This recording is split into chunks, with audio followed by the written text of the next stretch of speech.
What is up, guys? I thought I'd answer this question today that someone asked me in my last video. Now, I actually really want to do some breakdown videos, but LoL Replay has completely broken, like it's not even turning on. So here's this while I wait for that to fix. Now, there are 4 jungle routes that I'm going to talk about, and it really depends on who your champion is and what you actually want to do after you get your buffs. This is going to be a general guide, so remember that there are a few exceptions I'm going to try and point out as well. So let's look at the farm junglers first, because that's kind of the easy route to talk about. Now, if you have some form of sustain, which most farm junglers do, then you want to get a leash at your golems, go to red, wolves, and take your blue. Now, after doing this route, you'll have enough to buy your jungle item and some pots and a ward, and your golems will have respawned, so you can recall here and go straight back down. You could also kill the frog before recalling, or if you're playing someone like Warwick who isn't really item dependent, then you can even just carry on farming. Now, the good thing about doing it this way is that you take your blue relatively quickly and you don't really leave much room to be invaded, but you'll also almost hit level 5 from this route completely around 5 minutes in, which will make you close to the same experience as a solo laner.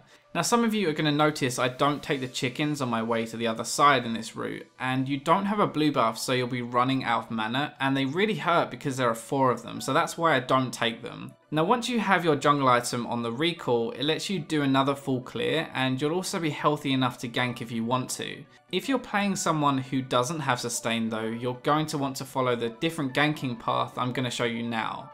Alright, so this is going to be for your most average junglers. It's kind of the standard route and it's going to work with everyone. So you get a leash for golems and smite, do your red, the chickens, and then you're going to recall. With that, you'll have enough gold to pick up your jungle item and a few pots, and you can run straight to blue and clear it really quickly. Now, this route leaves you really healthy after taking both buffs and gives you that choice of going to gank someone or just continuing to farm until you can spot a chance to gank.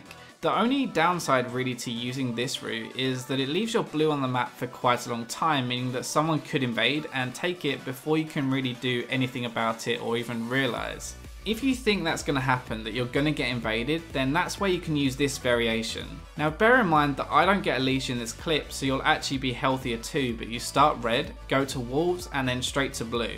This gives you double buffs around 320 roughly, and it makes it really hard for anyone to steal your buffs. Now, also depending on who you're playing and the strength of your leash, you could surprise someone with an early gank, or just recall, buy your jungle item, and then gank. Now, I don't really like this route as much as the other one I showed you, but it's good for junglers like Lee Sin, Kha'Zix, or Vi. Those are 3 of the only junglers I can do this route on and still be healthy enough to gank. And remember that you'll get your second buff around 20 seconds quicker than the opposing jungler if they've used the safe route.